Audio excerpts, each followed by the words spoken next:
Hello everybody, welcome back to another video. This is Kronk here, and today we are going to be doing a little dive into the Picorni GTE Pro V3.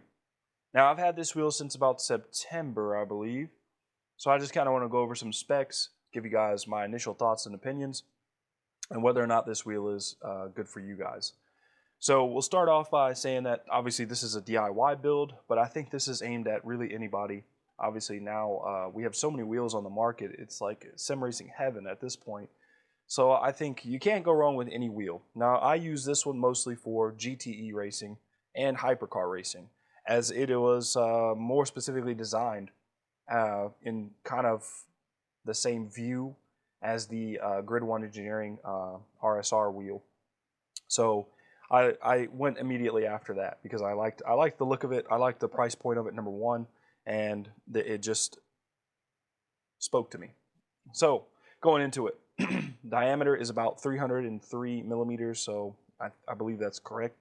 I went with the full aluminum enclosure, as you guys can see here.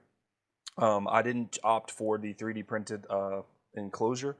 I just felt like this would be a little make the wheel feel sturdier, which it does feel sturdier. It has a little heft to it, which I like. Now you're going to get 16 telemetry LEDs and a 5-inch Vocore screen as well. You're also going to get 4 RGB backlit rotary encoders and 12 RGB tactile buttons as well. Excuse me. Now this is going to mount with any ecosystem here, as you guys can see. I have a SimMagic QR on here as well. Now this can mount with any ecosystem, Fanatec, SemiCube, Moza, you name it. This is just the wheelbase that I have, but you guys can use any one you want. This is a 70 millimeter QR as well. So going into the build quality overall, like I said, obviously, I opted for the aluminum enclosure, and I don't know what the front material is here. It kind of feels like plastic, but maybe it's just this piece right here. I'm not 100% sure, so I won't say what it is because I'm not 100%. And I opted for, like I said, this wheel comes with 6 paddle shifters. So the 2 top shifters and the bottom 2 clutch shifters are MJF. So these are the 3D printed. And now I didn't think it was necessary to pay almost $100 and something for all of the aluminum ones. So the main shifters was all I cared about. And I don't see a quality difference now, to be honest with you. I think you can save a little bit of money and not get the aluminum ones. As you guys might be able to hear, like they're nice and clicky, but these are definitely louder. So when I'm racing in the wee hours of the night, this is definitely probably going to wake everybody up in the house. But the clutches have a nice feel. The spring is very tactile, so you won't have any issues there engaging the clutch. And I think it's good. The grips are nice. I think these are the same grips from the 499, so the grips are nice. I have larger hands, so you guys can see how my hands place up on the wheel. I don't have any issues holding it on the backside. My fingers don't hit the clutches or the paddles, excuse me. So I don't have any issues. Everything is within reach. I, don't have any issues. So the rotary encoders feel nice and tactile. I don't have any negative thoughts about these. I think they could be a little heavier in my opinion, but overall I think it's doable. You also have a push-in function as well, so you can map those to whatever you choose. But yeah, these feel nice, and the buttons are nice. They're nice and clicky. They're responsive, so it really just makes it feel perfect when you press the button in the game, because you know it's going to actually press and do what it's supposed to do. You don't have to wonder if it's actually working. Now these are comparable to my FPE V2. Now they just feel different. The buttons feel exactly the same push-wise, but because I think the other ones are, don't quote me on it, but I think they're embossed. So they have a better push to them, or feel, but the push is the same. So going over some of the pros for this wheel. So far, I like the larger wheelbases, obviously, or wheels, excuse me. So I don't have issues with this one in terms of size. It's very comparable to my FPE V2. So in the rig, it definitely has, excuse me, it definitely has a good feeling to it. It doesn't feel like the force feedback is overwhelming it at any point in time. So that's definitely good. It's very similar to the FPE V2. in terms of force feedback feel and distribution.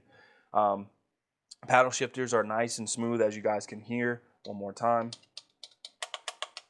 So I don't ever have any accidental downshifts or upshifts. The shifters do exactly what they're supposed to do, so no issues there.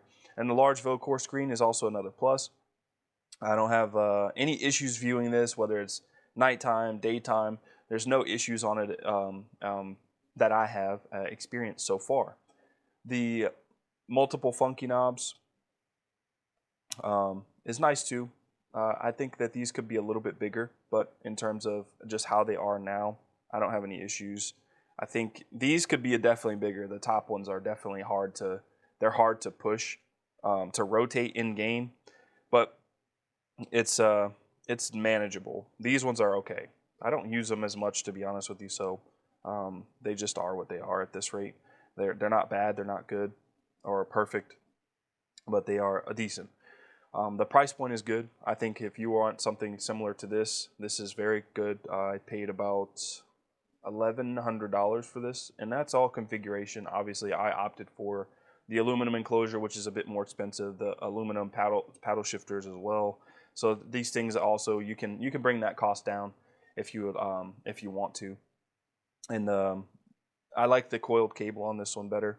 It's nicer when it is longer in the grand scheme of things too. As you guys can see, my computer's connected up over here. It's off in the side, but you guys can see the connector is nice. It's long, and I also prefer this over my GSI. I wish that GSI would integrate something like this, because you guys can see here, it's quick and simple.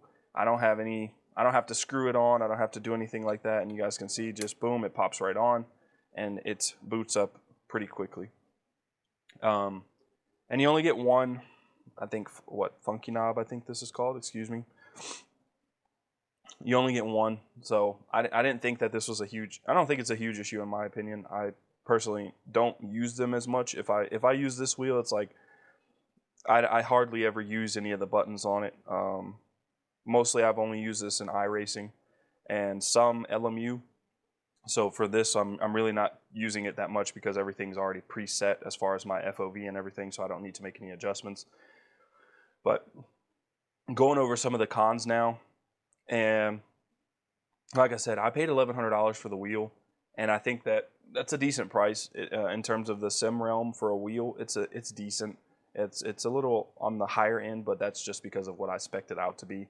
But I received an email from DHL probably about a day or two before the shipment was going to be there, and I had to pay a tariff. Now, I knew I was going to pay some form of a tariff because obviously the current economics of how things are going on, I knew I would have to pay some tariff, but I was not anticipating a $630 tariff. Now, this is all perspective. Like, fortunately, I was able to pay for it, but if you're not able to pay for it, and you know, obviously it's a huge factor that you need to factor in. That's a huge unknown. Like, you know, when you buy the wheel, obviously you anticipate you're going to pay something, but I was not anticipating $630. So just always be sure to factor that in, that additional cost. It's hard to know what it is, but yeah, I didn't know until the day of delivery or day before delivery, so I was caught off guard hugely, and I had no choice but to pay it. I couldn't return it. And I think one of the other cons is the size of these knobs here that I already mentioned. Obviously, they could be a little bit bigger, but it's give or take. I mean, honestly, I have larger hands, so really these ones are okay down here. It's just these top ones. They definitely could be a little bit bigger or even better placement if they were placed kind of further up, closer to the face of the wheel. I feel like it'd be a lot better because it's like if there's a divot here, and it's kind of hard to push that knob. You kind of have to give it a good push. And then another thing is the screen glare during the day, because this has a glass screen protector or screen cover over the VoCore screen. So during the day, this thing has crazy glare on it, and sometimes it is hard to see at an angle, but I've never had any issues looking at it directly straight on when I'm racing. So it's one of those things, like it's a cosmetic thing when I'm like trying to take a picture of it or something.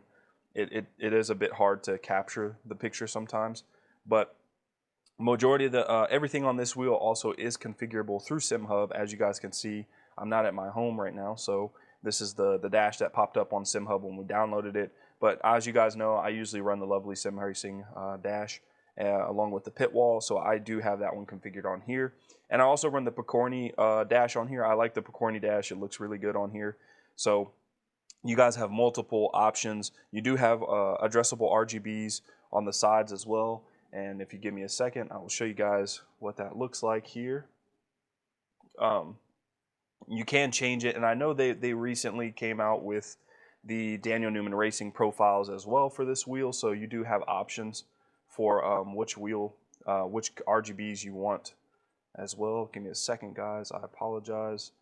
I thought SimHub was already up, but just going based off what you have in the game already, as you guys can see, you have red, green, and you have blue. So those are the options that you have. Like I said, I'm in my office, so I don't have the Daniel Newman profiles on here as well. But you do have that option. So, and you can also download the telemetry LEDs from Daniel Newman Racing as well. I believe they just released a couple weeks ago, maybe a month ago, the profiles for this wheel. So you do have a lot of options out there right now. Obviously, it is a great wheel. I love racing with it. I enjoy it. I enjoy all of my wheels, actually. So I don't favor one more than the other, but let me know if I missed anything, guys. As like I said, I was trying to make this as simple as possible, but please let me know if I missed anything. I took some notes last night, but I feel like I probably missed something. So if you guys enjoyed the video, be sure to hit that like button and subscribe, please. It helps the channel a lot with our growth, as we are trying to give you guys more content like this. So it helps in the long run. But if I missed anything, drop a comment, and if you guys want to see anything else, also drop a comment, and we'll try to get you guys taken care of as best we can with whatever questions you may have. So thanks, guys. Hope you enjoyed. Have a good one.